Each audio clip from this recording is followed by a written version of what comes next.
Hello student, success coaching classes में आपका स्वागत है। यदि आप चैनल में पहली बार आए हैं तो चैनल को सब्सक्राइब कर ले और बेल आइकन को ऑल में प्रेस कर ले ताकि आने वाले सभी वीडियो का नोटिफिकेशन टाइम पर मिल जाए।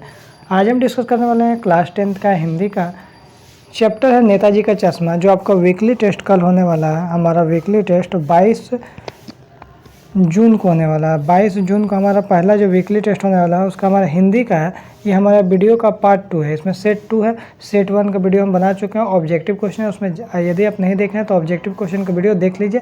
इसमें आपको बताने वाले हैं जो सब्जेक्टिव क्वेश्चन बताने वाला है, जो आपका वीकली टेस्ट कल आपका होने वाला है उसका सब्जेक्टिव क्वेश्चन। इससे बाहर आपको क्वेश्चन नहीं जाएगा, बहुत ही ज़्यादा इंपॉर्टेंट खतरनाक क्वेश्चन है। चलिए हम लोग देखते हैं सबसे पहले क्वेश्चन को।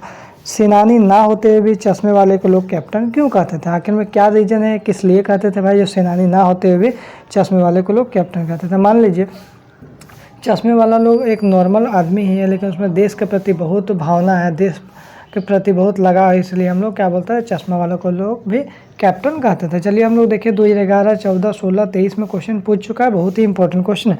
चश्मे वाले कभी सेनानी नहीं था। चश्मे वाला क्या था? कभी भी सेनानी नहीं था। वह तन से बहुत बुढ़ा और मरियल सा आदमी था, नॉर्मल आदमी था, परंतु उसके मन में देशभक्ति की भावना कूट कूट कर एकदम भरा हुआ था। ठीक है, वह सुभाष चंद्र का एकदम सम्मान भी करते थे, बहुत अच्छी बात है। वह सुभाष के बिना चश्मे वाले मूर्ति को देखकर आहत होते थे, इसलिए अपनी ओर से एक चश्मा नेताजी की मूर्ति पर एकदम हमेशा लगा देते थे। इसकी यही भावना रहता था कि देखकर इन लोगों ने उसे सुभाष चंद्र बोस का साथी या सेना या कैप्टन कहकर सम्मान करने लगे, चाहे या उसका नाम व्यंग में रखा गया हो या फिर वह ठीक नाम था। वह कस्बे का अगुआ भी रहता था। ठीक है, यही इसलिए क्या बोलते थे, जो सेनानी ना होते हुए चश्मे वालों को लोग कैप्टन कहते थे। आइए दूसरा क्वेश्चन, बहुत ही ज़्यादा इंपॉर्टेंट क्वेश्चन है। हवलदार साहब ने ड्राइवर को पहले चौराहे पर गाड़ी रोकने के लिए मना किया, लेकिन बाद में क्यों तैयार हो गया, तुरंत रोकने को कहा? पहला क्वेश्चन, हवलदार साहब पहले मायूस क्यों हो गए थे? तो हवलदार साहब जब यह जानकर मायूस हो गए थे कि कैप्टन की मृत्यु हो गई, जब कैप्टन की मृत्यु हो जाएगा तो क्या हो जाएगा, मायूस हो चुका था। अतः अब उस कस्बे में सुभाष की बिना चश्मे वाले मूर्ति को चश्मा पहनाने वाला कोई नहीं रहा होगा, मूर्ति बिना चश्मे का ही रहेगा। आगे देखिए क्या बोल रहा है। दूसरा ख नंबर, मूर्ति पर सरकंडे का चश्मा क्या उम्मीद जगाता था? तो मूर्ति पर लगे सरकंडे का जो चश्मा यह उम्मीद जगाता था कि धरती देशभक्ति से सुनी नहीं हुई। हमने अभी भी धरती में देशभक्ति को कोई ना कोई लोग है, ख़त्म नहीं हुआ है। एक कैप्टन नहीं रहा तो अन्य लोग उसका दायित्व को संभालने के लिए भी तैयार है। मान लिया आज कैप्टन नहीं रहा तो उसकी जगह दूसरा लोग काम करने के लिए तैयार। सबसे बड़ी बात यह है कि सरकंडे का चश्मा किसी गरीब बच्चे ने बनाया था। कौन बनाया था भैया? गरीब बच्चे ने बताया। अतः यह उम्मीद है कि बच्चे गरीबी के बावजूद भी देश को ऊपर उठाने के कितना ज़्यादा प्रयास कर रहा है। आगे देखिए ग नंबर क्वेश्चन क्या बोला, हवलदार साहब इतनी सी बड़ी बात पर भावुक क्यों हो उठे? तो हवलदार साहब के लिए सुभाष की मूर्ति पर चश्मा लगाना इतनी सी बात नहीं थी, उनके लिए बहुत बड़ा बात था। यह बात उनके मन में आशा जगाती थी कि कस्बे कस्बे में देशभक्ति अभी भी जीवित है, हर जगह जगह देशभक्ति जीवित है, देश की पीढ़ी में देश प्रेम जीवित है। इसी खुशी और आशा से वे भावुक हो उठे थे। आगे देखिए क्वेश्चन, मोस्ट इंपॉर्टेंट क्वेश्चन आपका टेस्ट के लिए, वीकली टेस्ट के लिए। पान वाले का एक रेखा चित्र प्रस्तुत करिए। तो पान वाले एकदम साक्षात पान भंडार था भैया, एकदम पान बेचने में एकदम मस्त था। उसकी दुकान पर ही नहीं बल्कि उसका मुंह में एकदम ठुसा हुआ हमेशा पान रहता था। पान के कारण वह बात भी सही से नहीं कर सकता था। यदि उससे कोई कुछ पूछ ले तो सबसे पहले क्या करता था, पीछे मुड़कर पान को थूकता था, उसके बाद उसका जवाब देता। हमेशा पान खाते रहता। हाँ, स्वभाव से वह बहुत ही रसिया और हंसौल और मजाकिया आदमी था। वह शरीर से एकदम मोटा, एकदम भयानक था। उसकी तोंद भी एकदम निकली हुई थी, अतः वह जब भी हंसता था तो उसकी तोंद थिरकने लगती थी। हंसने पर उसके पान वाले लाल काले दांत भी देख मैंने खिल उठते थे और उनके बात बनाने में एकदम बहुत उस्ताद था। उसकी बोली में हंसी और व्यंग क्या फूट पड़ा हुआ था। इतना तक हम लोग भैया रेखा चित्र इसको देख लिए पान वाला का। उसके बाद हम लोग देखने वाले हैं जो कैप्टन बार बार मूर्ति पर चश्मा क्यों कैप्टन बार बार मूर्ति पर चश्मा क्यों लगा देता था? तो कैप्टन क्या था? देशभक्त नागरिक था। कैप्टन देशभक्त नागरिक था। उसे यह सहन नहीं था कि उसके नेताजी बिना चश्मे के रहे, इसलिए वह अपनी ओर से कोई न कोई चश्मा उसकी आंखों में लगा देता था। ऐसे उसके देशभक्ति का परिचय मिलता था। आगे देखते कौन सा क्वेश्चन इंपॉर्टेंट हो सकता है। देखिए, वह लंगड़ा क्या जाएगा फौज में? पागल है पागल। कैप्टन के बारे में पान वाले टिप्पणी पर अपनी प्रतिक्रिया क्या दिया? जो लंगड़ा है क्या जाएगा फौज में? तो देखिए, पान वाला पूर्णतः क्या था, पनेरी था, एकदम पूरा पान खाने में व्यस्त था। उसे देशभक्ति से कोई भी संबंध नहीं था भैया, कोई संबंध नहीं था। उसका जो संबंध केवल दुकानदारी था, मस्त दुकानदारी चल रहा, मस्त है। इसी से वह कैप्टन को पागल मानता था। भैया कोई देश के प्रति लगाव रखेगा, प्रेम रखेगा तो लोग उसको पागल ही मानता है। उस पर व्यंग्य भी करता था और उसे लंगड़ा फौज, और बोलता था कि ये लंगड़ा क्या फौज में जाएगा। दूसरी और वह गरीब चश्मे वाला चाहता था कि नेताजी की मूर्ति किसी प्रकार की अधूरी नहीं रहे। कैप्टन पर पान वाले की टिप्पणी मूर्खतापूर्ण है।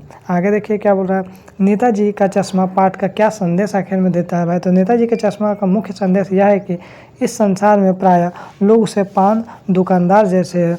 वह देशभक्त चश्मे वाले को पागल मानता था, स्वयं पान खाने और पान लगाने में एकदम डूबा रहता था। हवलदार के पूछने पर नेताजी के बारे में कुछ बताना ही नहीं चाहता था। अज्ञात गरीब देशभक्त बच्चे भी अपने नेता के बिना चश्मे को देखना नहीं चाहते थे। आगे यदि हम लोग देखते हैं लॉन्ग क्वेश्चन, देखिए क्या बोल रहा है, कैप्टन चश्मे वाले को पागल और लंगड़ा कहने वाला पान वाला उसकी मृत्यु पर क्यों दुखी हो गए थे? देखिए, कैप्टन जो चश्मे वाला जब तक जीवित था तब तक उसके महत्व को पान वाला का कोई समझ में आया। पान वाला क्या महत्व समझ में आया? कोई समझ में नहीं आया। उसके द्वारा नेता जी की मूर्ति को चश्मे पहनाना, मजाक उड़ाना, उनकी और सनकी होना जैसी बात लगती थी। इसलिए वह हवलदार साहब से भी कहता था कि वह पागल है पागल। किंतु जैसे ही उसकी मृत्यु हुई तो पान वाला समझ चुका था कि कैप्टन चश्मे वाला असाधारण व्यक्ति नहीं था, मतलब कोई नॉर्मल पर्सन नहीं था, एकदम व्यक्तित्व का मालिक था। उसके हृदय में देश और देश के लिए मरने मिटने के लिए एकदम पूरा अगाध प्रेम था। इसलिए तो वह नेताजी की मूर्ति पर इतना ख्याल रखता था। आज वह नहीं है तो मूर्ति की चिंता करने वाला कोई नहीं है कस्बे में, और किसी के पास इतना समय नहीं है और भाव नहीं है कि मूर्ति को ध्यान रखे। उसने कैप्टन की मृत्यु पर दुख प्रकट किया। आगे देखिए क्या बोल रहा है, हवलदार साहब का चरित्र कैसा था? पाठ के आधार पर उसका चरित्र वर्णन करिए। तो हवलदार साहब जो एक देशभक्त होने के साथ साथ देशभक्ति की भावना से भरे हुए व्यक्ति थे। हवलदार साहब, उन्हें देश के ऊपर मर मिटने की सेनानियों के प्रति अगाध प्रेम था। इसलिए तो वह सुभाष की मूर्ति की ओर आकर्षित होते थे, और जब भी वे उसे कस्बे में गुजरते थे तो नेताजी की मूर्ति पर अवश्य निहारते हुए उसमें बदलाव को देखकर आनंदित होते थे। उनकी सोच एकदम पॉजिटिव था, सकारात्मक था। वह कैप्टन चश्मे वालों की देशभक्ति की ओर आकर्षित करते थे। तभी तो कैप्टन का मजाक उड़ाया जाने वाला उन्हें बिल्कुल अच्छा नहीं लगता था। कैप्टन की मृत्यु ने हवलदार साहब को काफ़ी द्रवित कर दिया। इतने ही नहीं, वह भाव विभोर हो गए थे और चौराहे पर रुकना भी नहीं चाहते थे। किंतु सरकंडे का चश्मा देखकर वह वहाँ रुकते थे, श्रद्धा से भर जाते थे, उनकी आंखें नम हो जाती थी और उन्हें तसल्ली होती थी कि चलो देशभक्ति अभी भी बची हुई है। उसके बाद देखिए क्या बोल रहे हैं यहाँ पर, पाठ नेताजी का चश्मा के आधार पर कैप्टन चश्मे वाले के चरित्र के बारे में बताइए। पाठ नेताजी के चश्मा के आधार पर कैप्टन चश्मे वाले के चरित्र के बारे में बताइए। तो पाठ नेताजी का चश्मा में कैप्टन कहानी का मुख्य नायक था, एकदम मेन था, जो बूढ़ा मरिया और लंगड़ा पुरुष था और रंग रूप और काम धंधे में कोई विशेषता दिखाई नहीं देती थी। वह एक साधारण सा फेरी वाला था जो घूम घूम कर चश्मा बेचा करता था, परंतु जो बात और अन्य से भिन्न था वह महान बनाती थी उसकी देशभक्ति। अपने प्रिय नेता सुभाष को बिना चश्मे का रहने नहीं देता था। प्रतिदिन उनकी मूर्ति का अलग अलग चश्मा लगा दिया था। उसकी इसी भावना से उसे महान बना दिया था, इसलिए कैप्टन को नाम से विख्यात हो गया था। और देशभक्ति की प्रबल भावना उसे कूट कूट कर भरा हुआ था, उसके त्याग की भावना भी थी। आगे देखिए क्या बोल रहा है, हवलदार साहब कैप्टन से जब साक्षात नहीं मिले थे तब वह उनके मानसिक पटल को उसका कैसा चित्र रहा था। तो जब तक हवलदार साहब चश्मे वाले से नहीं मिले थे तब तक उसका मन में एक खास छवि होगी। कैप्टन हट्ठा कट्ठा एकदम भद्र पुरुष होगा, लेकिन स्वतंत्रता सेनानी हो सकता है, या नेताजी के साथ उनकी सेना के साथ काम किया होगा, इसलिए वह एक गर्विला एवं रौबदार व्यक्ति का कल्पना कर रहे थे।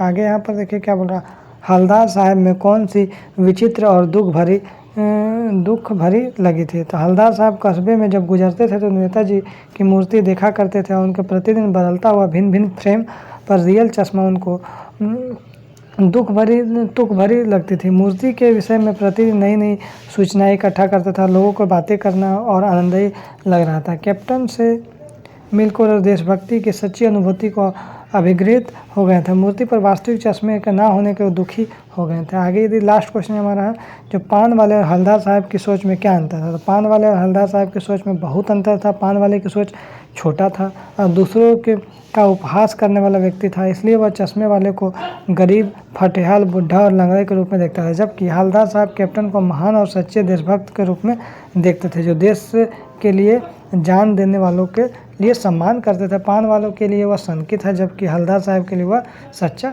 देशभक्त था। तो यदि हमारा वीडियो आपको अच्छा लगे तो लाइक करिएगा, शेयर करिएगा। अगर चैनल में नया है तो चैनल को सब्सक्राइब कर लीजिए, क्योंकि आपको क्लास 10 का वीकली टेस्ट का फाइनल एग्जाम और सभी का तैयारी बेस्ट तरीके से आपको इसी चैनल पर करवाया जाएगा। फिर मिलते हैं नेक्स्ट वीडियो में। Thank you so much.